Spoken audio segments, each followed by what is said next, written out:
Magandang umaga mga bata, magsitayo ang lahat para sa ating panalangin. Daisy, maaari ka bang tumayo upang pamunuan ng ating panalangin? Sa ngalan ng Ama, ng Anak, ng Espiritu Santo. Amen. Ngayon mga bata, bago kayo magsiupo, may gagawin muna tayong energizer. Alam niyo ba ang kantang Paatuhod?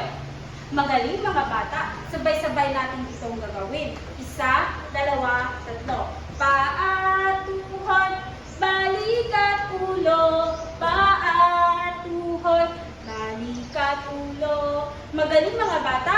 Ngayon naman mga bata, bago kayo magsiupo, ayusin muna ang hangin ng inyong upuan at pagpupulot ang mga basura sa ilalim kung meron. Pakitignan din ang inyong mga katabi kung sila ay may maayos na uniforme at nakasuot ng ID. Magaling mga bata, maaari na kayong magsuko. Ngayon, susuriin natin kung may lumiban ba sa araw na ito. May lumiban ba mga bata? Magaling at walang lumiban sa araw na ito. Ngayon naman mga bata, ipapasin ni Teacher Gurong Maris kung ano ang mga alitutunin dito sa ating silid-aralan upang tayo ay maging organisado. Pakibasa mga bata. Maraming salamat mga bata. At susunod naman ay itilananin natin or ating tuklasin kung ano ang mga layunin natin ngayong araw. Pakibasa mga bata. Maraming salamat. Ngayon naman mga bata, ay ating aalamin kung naalala niyo pa ba ang ating mga natalakay kahapon. Sino ba ang nakaalala kung ano ang ating natalakay kahapon? Yes, Myrna. Magaling, Myrna. Ang ating natalakay kahapon ay tungkol sa pagbabanggit o pagkilala sa mga larawan na nakikita natin sa ating paligid, kagaya ng paaralan, tahanan, at pamayanan. Ngayon naman ay may gagawin tayong aktibidad. May katanungan ako dito na kailangan niyong sagutin. May panuto, basahin ang mga salita sa bawat hanay, pili ng mga salitang akma para sa larawan. Unang katanungan, ano ang salitang akma sa larawan? Yes, Robert. Magaling, isda. Sunod. Ito ay? Yes, Cathy. Very good, Cathy. Ito ay isang aso. Maraming salamat mga bata at naalala niyo pa ang ating mga natalakay kahapon. Ngayon naman mga bata ay may papakita si Binibining Maris na larawan para sa ating unang aktibidad.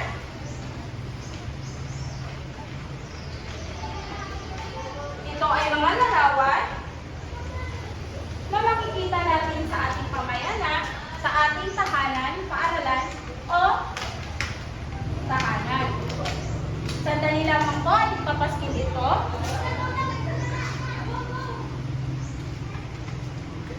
Mga bata, ano ba ang napansin nyo sa unang larawan na nasa basket? Ito ay, yes, Cathy, magaling. Ito ay mga larawan ng dalawang bata na naglalakad. Pangalawa, yes, Myrna, magaling, Myrna. Ito ay larawan ng batang tumatalon. At sa pangatlong basket, magaling. Ito ay magaling, Cathy. Ito ay mga batang naglalakad o tumatakbo. Okay, magaling mga bata at natukoy ninyo kung ano ang mga larawan na nasa basket. Maaari ko ba itong alisin? Salamat mga bata.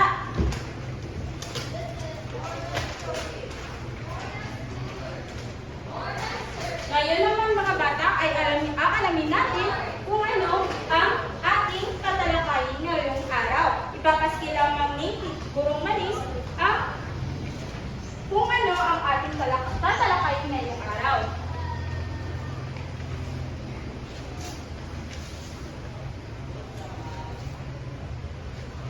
Sandali lamang po.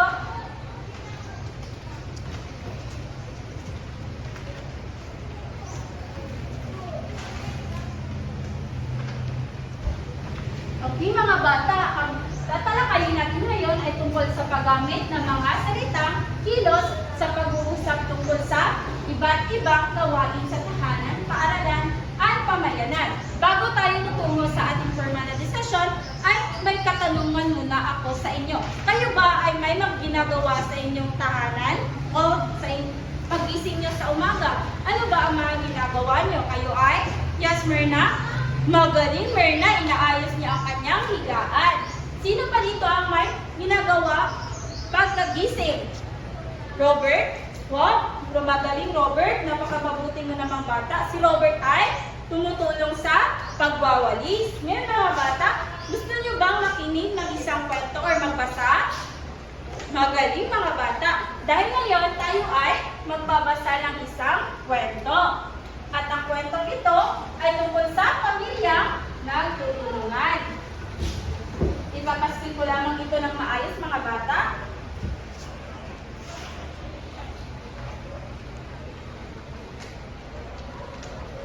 Mga bata, ang kwentong ito ay tungkol sa pamilyang nagtutulungan. Makinig ng maayos habang binabasa ni Gurong Maris at dahil pagkatapos ito ay may katanungan ako sa inyo. Araw ng Sabado, maagang gumising ang pamilyang Perez. Abala ang buong mag-anak upang ipaghanda ang kaarawan ng kanilang bunso. Si tatay ang nagkakatay ng manok, si nanay ang nagluluto ng pagkain para sa handaan. Si ate ang nakatulong ni nanay sa kusina. Siya ay naghuhugas ng mga kagamitan sa pagluluto. Si kuya ay nag-iigib ng tubig na gagamitin sa paghuhugas. Si bunso ay masayang naglalaro sa sala. Dahil sa kanilang pagtutulungan, masayang pinagsaluhan ng mag-anak ang handaan sa kaarawan ni bunso. Sama-sama silang nagdasal at nagpapasalamat sa mga biyayang natanggap. Nagustuhan niyo ba ngayon ang mga bata ang tungkol sa kwentong pamilyang nagtutulungan? Magaling mga bata. Kayo din ba sa bahay ay nagtutulungan sa gawain? Magaling mga bata. Napaka-importante talaga na sa isang pamilya tayo ay nagtutulungan. Magaling mga bata. Ngayon naman mga bata, ating diskusyon, bago tayo tumungo dyan, pwede ko bang alisin ito? Salamat mga bata. Ngayon naman mga bata, base sa nabasa ng kwento, ano ba doon ang mga ginagawa? Magaling, may naglilinis. Yes, Myrna? Nagluluto. Magaling. At base doon, ano ba ang mga salitang ginagawa nila? Ano ba ang tawag doon? Ito ay salitang kilos. Magaling mga bata. Dahil ang ating diskusyon ngayon ay tungkol sa salitang kilos o ang tawag ay pandiwa. Ito ay nagsasaad ng kilos, aksyon o galaw ng isang tao, hayop o bagay. May halimbawa ako dito. Sa salitang kilos ng ating makikita sa tahanan. Ito ay si Linda ay nagtatahi ng kanyang damit. May kadutong pa po yan. Sandali lamang po, di pa pasin siguro.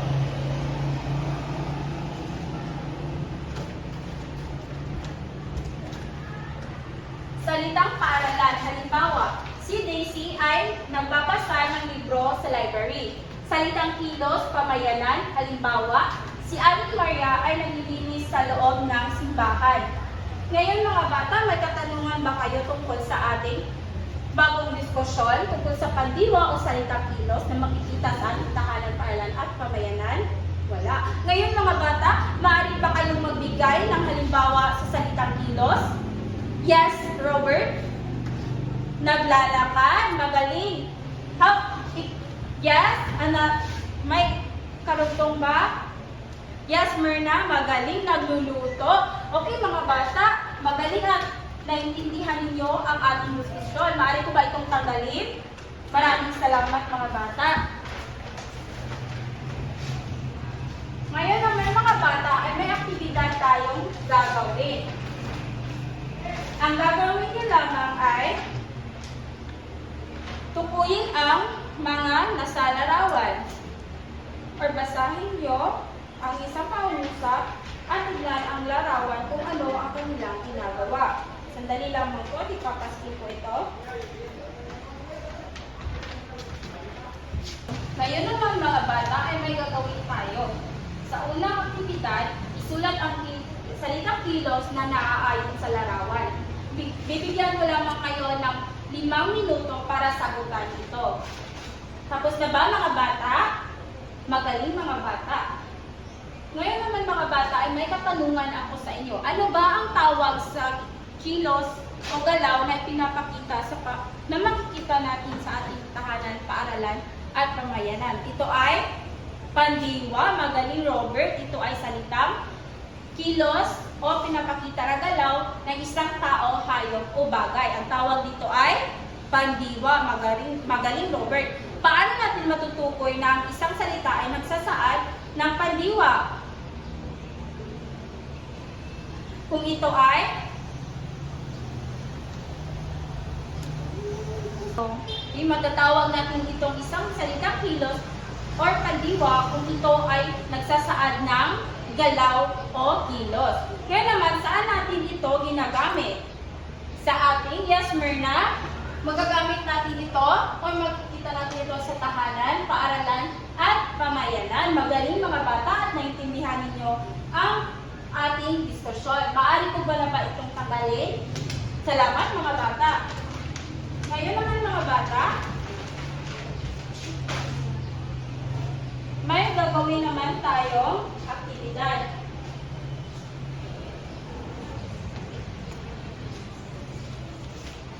At hatiin ko ang klaseng ito sa 3 grupo.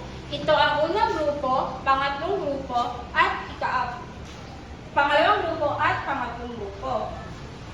May gagawin ang bawat grupo. Ipapaskin ko lamang ito, sandali lang ako.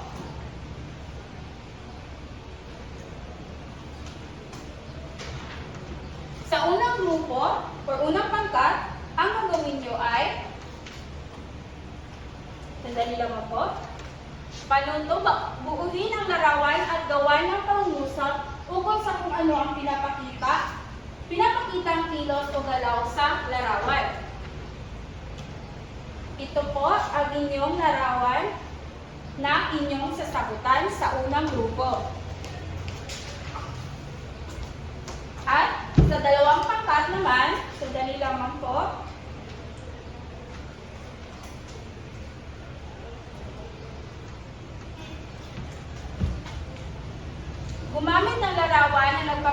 gumuhit ng larawan na nagpapakita ng kilos o galaw na makikita sa loob ng paaralan.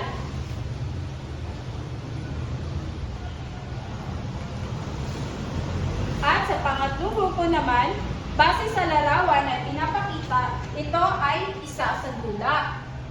So, ibibigay ko sa inyo ang mga larawan at inyo itong isa sa dula dito sa harap ng klase. Ito po ang mga larawan. Bibigyan ko lamang kayo ng 5 minuto para sa inyong mga aktibidad. Tapos na ba mga bata? Magaling, maaari ko na ba itong tanggalin? Maraming salamat mga bata.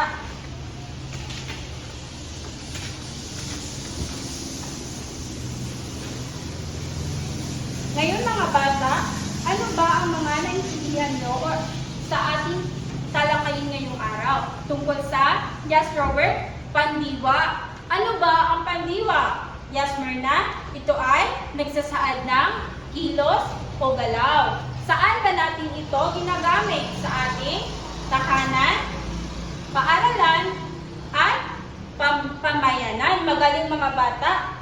Ngayon mga bata, ay may sasagutan tayo.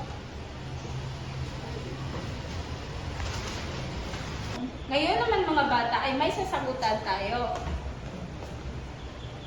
Kung naintindihan niyo ba ang ating mga discussion? Sandali lamang po.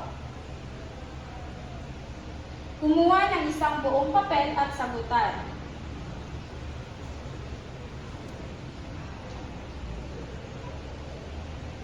Unang tanong, alin sa mga sumusunod ang pandiwa? Bata, kumain, mesa, aklat. Pangalawang tanong, anong pandiwa ang angkop sa pangusap? Ang aso ay blank ng buto. Kumain, umupo, sumigaw, tumakbo. May 5 minuto lang po tayo para sagutan ito. Tapos na ba ang pangalawang tanong? sumusunod?